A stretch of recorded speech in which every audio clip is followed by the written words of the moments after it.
ও পিসি যা ইচ্ছে তাই করছো চুরি, রাজ্যটা তোর বাপের নাকি। ও পিসি যা ইচ্ছে তাই করছো চুরি, রাজ্যটা তোর বাপের নাকি। এই গানটা আপনারা নিশ্চয়ই অনেকেই শুনেছেন।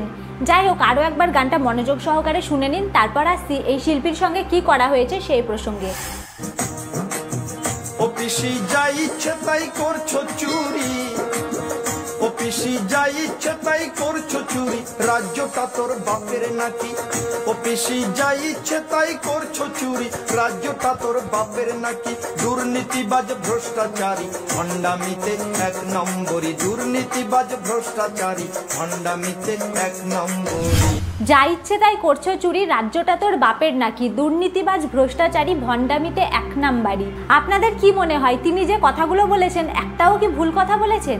আপনারা হয়তো অনেকেই এই গানটা শুনেছেন। আগে ছোট্ট করে এনার পরিচয়টা জেনে নিন। এনার নাম হচ্ছে মনীন্দ্র বর্মন, বাড়ি কোচবিহার জেলার মাথাভাঙায়। ইনি হলেন একজন উত্তরবঙ্গের ভাওয়াইয়া শিল্পী। কোচবিহারের রাজবংশীদের ঐতিহ্য ও সংস্কৃতি টিকিয়ে রাখতে তিনি মাঝে মাঝে ভাওয়াইয়া গান করেন। কিন্তু এই গানটা গাওয়ার পরেই তার জীবনে নেমে আসে এক ঘোর অন্ধকার, উঠছে বাক স্বাধীনতার হননের অভিযোগ। তিনি জানান পিছন থেকে কাঠি নেড়ে শাসক দলের পক্ষ থেকে পুলিশকে ঢাল হিসেবে ব্যবহার করে তার উপর শুরু হয়েছে এক মানসিক নির্যাতন। শুধু তাই নয়, বারংবার এই শিল্পীর বাড়িতে কিছু লোক এসে আবার কেউ ফোনে হুমকির সুরে বলছে সোশ্যাল মিডিয়া থেকে এই গানটি ডিলিট না করলে চরম পরিণতি ভোগ করতে হবে। রাজবংশী সমাজের বিশিষ্ট আইনজীবী উত্তম কুমার বর্মন, যিনি সরাসরি বাক স্বাধীনতা হননের অভিযোগ তুলে বলেছেন, যদি রাজবংশী শিল্পীর এই গানটির জন্য কারোর বা কোনো ব্যক্তির কোনো ক্ষতি হয় তাহলে সেই ক্ষেত্রে আইন অনুযায়ী এই শিল্পীকে নোটিশ দিয়ে জবাবদায়ী করুক। আর সেটি না করে বিভিন্নভাবে এই রাজবংশী শিল্পীকে হুমকি আর পুলিশ দিয়ে ভয় দেখিয়ে কি প্রমাণ করতে চাইছে রাজ্য সরকার, যেখানে ভারতবর্ষের প্রত্যেকটি মানুষের বাক স্বাধীনতার অধিকার সংবিধানে সুনিশ্চিত করা হয়েছে। এই মনীন্দ্র বর্মন রাজ্য পুলিশকে নিয়ে কি বললেন এবং কতটা মানসিক অশান্তিতে রয়েছে সেটা আপনারা নিজে কানেই শুনুন। আমার সোশ্যাল মিডিয়ার এবং আমার শুভাকাঙ্ক্ষী এবং আমার মিডিয়ার বন্ধু বান্ধব যারা আছেন প্রত্যেকের কাছে করজোরে আমার আবেদন, এই পুলিশি উৎপীড়ন, এই নির্যাতনের জন্য আপনারা এগিয়ে আসুন, আমাকে হেল্প করুন এবং আমাকে সৎ উপদেশ দিন। কেন আমার প্রতি এত অন্যায় করা হচ্ছে, অবিচার করা হচ্ছে? যারা দিদির ভক্ত তাদেরকে নিয়ে কিছু বলবো না, কারণ যে যার ভক্ত সে তো তাকে পূজা করবেই, আর এটাই স্বাভাবিক। কিন্তু পুলিশকে নিয়ে কিছু বলার আছে। এই যে আপনারা বেতনটা পাচ্ছেন, সেই বেতনটা কি পিসি আর ভাইপো মিলে দেয়, নাকি এটা সাধারণ মানুষের ট্যাক্সের টাকা? যে পুলিশ বা যারাই এই মনীন্দ্র বর্মনের বাড়িতে গেছিলেন, কার কথাই গেছিলেন আপনারা? আর কোন ব্যক্তিটি বা মনীন্দ্র বর্মন বা মনীন্দ্র বর্মনের এই গানটি নিয়ে থানায় গিয়ে এফআইআর বা অভিযোগ করেছিলেন? আপনারা কি ভারতবর্ষের আইন তথা সংবিধানের রক্ষক, জনগণের রক্ষক, নাকি কোনো রাজনৈতিক দলের হাবলদার হিসেবে কাজ করছেন? একটি ছেলে চাকরি চুরি নিয়ে প্রতিবাদী গান করেছে বলে আপনারা তাকে নানাভাবে ভয় দেখিয়ে অত্যাচার করছেন। আপনারাও কি পুলিশের এই চাকরিটা ঘুষ দিয়ে নিয়েছিলেন নাকি? আপনাদেরও কি চাকরি চলে যাওয়ার ভয় আছে? আপনাদের কাজকর্ম দেখলে তাই মনে হয়। আপনাদের কি কমন সেন্সটুকুও নেই? প্রশাসনের লোকজন হয়ে প্রশাসনের নিয়ম কানুনই কি ভুলে গেছেন? কোনো ব্যক্তিকে গ্রেপ্তার বা থানায় ডাকার আগে তার বিরুদ্ধে একটি এফআইআর বা রিটেন অভিযোগ থাকতে হয়। এই বিষয়টিও কি আপনাদের জানা নেই? তার মানে পশ্চিমবঙ্গে যে ব্যক্তি বা যারা অন্যায়ের বিরুদ্ধে প্রতিবাদ করবে তাদের সকলকেই কি আপনারা ভিডিওগুলো ডিলিট করে দেওয়ার হুমকি দেবেন এবং তাদের পরিবারকে নানাভাবে হেনস্থা করবেন? কোচবিহারের এসপি ও মাথাভাঙা পুলিশের যদি বুকের পাটা থাকে তাহলে বিরোধী দলনেতা শুভেন্দু অধিকারীর বাড়িতে গিয়ে মনীন্দ্র বর্মনকে অ্যারেস্ট করে নিয়ে আসুন। এবার দেখি আপনাদের কতটা ক্ষমতা আর পুলিশেরই বা কতটা দম। শুভেন্দু অধিকারী কিন্তু জলপাইগুড়ি সার্কিট ব্রাঞ্চের সেই পুলিশদের এগেনস্টে যারা মনীন্দ্র বর্মনকে হেনস্থা করেছেন তাদের বিরুদ্ধে অলরেডি আইনি পদক্ষেপ নিয়েছেন। এই মনীন্দ্র বর্মনকে কোনো রকম নোটিশ দেওয়া হয়নি, এফআইআর করেছে কিনা সেটাও তাকে জানানো হয়নি। তাই পুলিশের বিরুদ্ধে আনইথিক্যাল, ইললিগ্যাল, পলিটিক্যাল মোটিভেটেড অ্যাকশনের এগেনস্টে আইনি ব্যবস্থা নেবেন বলে জানিয়েছেন বিরোধী দলনেতা শুভেন্দু অধিকারী।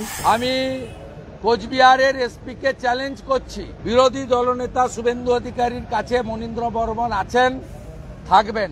আপনার ক্ষমতা থাকে উনার কেশাগ্র স্পর্শ করে দেখুন। এইসব পিঁয়াজি অনেক করেছেন চাকরি চুরি নিয়ে। এটি ভাওয়াইয়া গিয়েছিলেন মমতা পুলিশ এই রাজবংশী সমাজের অত্যন্ত প্রিয় লোকশিল্পীকে চাকরি চুরির বিরুদ্ধে তার গান গাওয়ার জন্য 4 বার বাড়িতে পুলিশ পাঠিয়েছে, গ্রেপ্তার করতে চায়। উনাকে টেলিফোনে মাথাভাঙা পুলিশ বলেছে ডিলিট করতে হবে, মোবাইল ফোন জমা দিতে হবে। মাথাভাঙার আইসি কোচবিহারের এসপির বেতনটা কোনো পিসি ভাইপো দেয় না, ট্যাক্সের টাকায় পান। এখন সব থেকে একটা বড় প্রশ্ন হলো, যদি পাড়ায় কেউ এসে নাম না করে চোর চোর বলে চিৎকার করতে থাকে, তাহলে কি আমি ঘর থেকে বেরিয়ে তাকে মারতে শুরু করব, নাকি তার পিছনে পুলিশ ও পাড়ার কিছু ছেলেকে লেলিয়ে দেব? এই কাজটা কে করতে পারে? আমি যদি চোর না হই তাহলে আমার গায়ে ফোসকা পড়বে কেন? সে তার মতো চিৎকার করতে থাক, একটা সময় চিৎকার করতে করতে সে নিজেই থেমে যাবে। আর তাছাড়া পাড়ায় তো অনেক মানুষ আছে, কোথায়? তারা তো কেউ কিছুই বলছে না, তাদের তো গায়ে লাগছে না। দেখুন, সবটা সবাই জানে, সবটা সবাই বোঝে, কিন্তু তারপরেও প্রতিবাদ করলে সেই প্রতিবাদকে থামিয়ে দেওয়ার চেষ্টা। এইভাবেই দীর্ঘদিন ধরে কোনো একটি রাজনৈতিক দল ক্ষমতায় থাকতে পারে না। আর একটি রাজনৈতিক দল বছরের পর বছর দুর্নীতির সঙ্গে রাজ্য চালিয়ে যাবে, এটা কিন্তু সেই রাজ্যের জন্য খুবই ক্ষতিকারক এবং বিপজ্জনক একটা ইঙ্গিত। আপনারা বিশ্বের উন্নত দেশগুলির দিকে একবার তাকিয়ে দেখুন।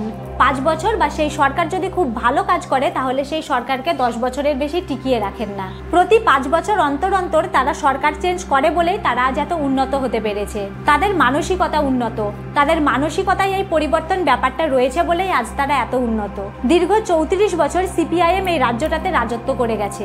এই 34 বছরে যদি আমরা 4 থেকে 5 বার সরকার পরিবর্তন করতে পারতাম, তাহলে এই রাজ্যটাকেও আজ এই অবস্থায় দেখতে হতো না। এখানকার ছেলেদের বাইরের রাজ্যে গিয়ে, কেরালায় গিয়ে, গুজরাটে গিয়ে কাজ করতে হতো না। 34 বছর পর যখন তৃণমূল কংগ্রেস ক্ষমতায় এলো, তখন রাজ্যের কিছুটা উন্নয়ন হলো, রাস্তাঘাট পরিবর্তন হলো, প্রতিটি পাড়ায় পাড়ায় সিসি রোড হলো, নতুন করে অনেক শহরকেই পৌরসভায় কনভার্ট করলো, মেয়েদের জন্য কন্যাশ্রী প্রকল্প চালু করলো, চিকিৎসা ব্যবস্থায় কিছুটা উন্নতি হলো, স্কুলের বইগুলো ফ্রিতে দেওয়া হচ্ছে। মমতা ব্যানার্জি আমাদের রাজ্যে এগুলো সত্যিই উন্নয়ন করেছে, কিন্তু শিক্ষা দুর্নীতিতে ও অন্যান্য চাকরির ক্ষেত্রে যে দুর্নীতিগুলো হয়েছে, সেই ব্যাপারগুলো কিন্তু একেবারেই মেনে নেওয়া যায় না। কুণাল ঘোষ তিনি নিজে বলেছেন, সারদা চিটফান্ডের টাকায় এই সরকার ক্ষমতায় এসেছেন। এই সারদা কেলেঙ্কারি, চাকরি চুরি, শিক্ষামন্ত্রী জেলে, এই ব্যাপারগুলোকে কিন্তু ঠিক আর মেনে নেওয়া যাচ্ছে না।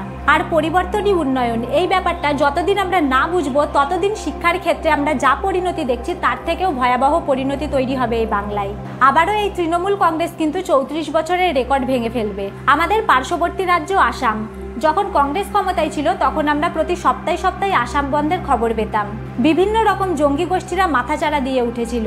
আপনি যদি আসামের গোসাইগাঁও, বাসুগাঁও, কোকরাঝাড়, নলবাড়ি, ফকিরা গ্রাম এই জায়গাগুলোতে পাকা বাড়ি তৈরি করার চিন্তা ভাবনাও করতেন, তাহলে দেখা যেত তার পরের দিনই বাড়ির কাজ শুরু হওয়ার আগেই আপনার বাড়িতে একটি চিঠি চলে এসেছে। সেই চিঠিতে লেখা থাকতো, এই পরিমাণ টাকা অমুক তারিখে আপনি রেডি করে রাখবেন, আমরা এসে নিয়ে যাব। আর যদি কোনো ক্রমে সেই টাকা না দিতে পারেন, তাহলে কি হবে সেটা তো খুব ভালো করে বুঝতেই পারছেন। দেখবেন আপনার বাচ্চাটা স্কুলে গেছে ঠিকই, কিন্তু সে আর বাড়ি ফিরে আসছে না। আসামের ক্ষেত্রে এরকম অসংখ্য ঘটনা আছে, কিন্তু আজ আর আসামে এরকম ঘটনা একটিও দেখতে পাবেন না। জানেন আসাম কেন এত শান্ত হয়ে গেছে? তার মূল কারণ হলো পরিবর্তন, সাধারণ মানুষের মানসিক পরিবর্তন। আসামে একটু ভালো করে খোঁজ নিয়ে দেখবেন, সেখানে প্রতি বছর প্রাইমারি স্কুল এবং উচ্চ মাধ্যমিক স্তরের স্কুলগুলোতেও নিয়মিত স্বচ্ছভাবে নিয়োগ করা হয়। আমার সঙ্গে আসামের একটা ভালো কানেক্টিভিটি রয়েছে, সেই জন্যই আমি এই ব্যাপারগুলোকে বলতে পারছি। আর আসামের পুলিশ কোনো নেতার কথাই কোনো কাজ করে না। আর পশ্চিমবঙ্গের রাস্তায় যদি আপনি বাইকে যেতে যেতে আপনাকে কোনো পুলিশ ধরে, আর তৃণমূলের কোনো নেতার সঙ্গে আপনার ভালো পরিচয় থাকে, তাহলে সেই নেতা পুলিশকে ফোন করলেই পুলিশ আপনাকে ছেড়ে দিতে বাধ্য হয়। এই হচ্ছে পশ্চিমবঙ্গের পুলিশের অবস্থা। কিছুদিন আগে পশ্চিমবঙ্গের পুলিশের ক্ষেত্রে এটিও দেখা গেছে। পশ্চিমবঙ্গের পুলিশ এক দোকানদারের পায়ে পড়ে বলছেন, দয়া করে আমার জীবনটি বাঁচান, আপনার দোকানের শাটারটি নামিয়ে দিন, কেউ ডাকলেও শাটার খুলে দেবেন না, দয়া করে আমার জীবন বাঁচান। কোচবিহারের ভাওইয়া শিল্পী মনীন্দ্র বর্মনকে পুলিশ এবং কিছু ছেলে মিলে যেভাবে হেনস্থা করেছে, এটা নিয়ে আপনাদের কি রায় অবশ্যই কমেন্টে জানাবেন। আর যদি আমাদের এই ছোট্ট চ্যানেলটিতে নতুন হয়ে থাকেন, তাহলে চ্যানেলটিকে সাবস্ক্রাইব এবং ভিডিওটি ভালো লাগলে লাইক করতে ভুলবেন না।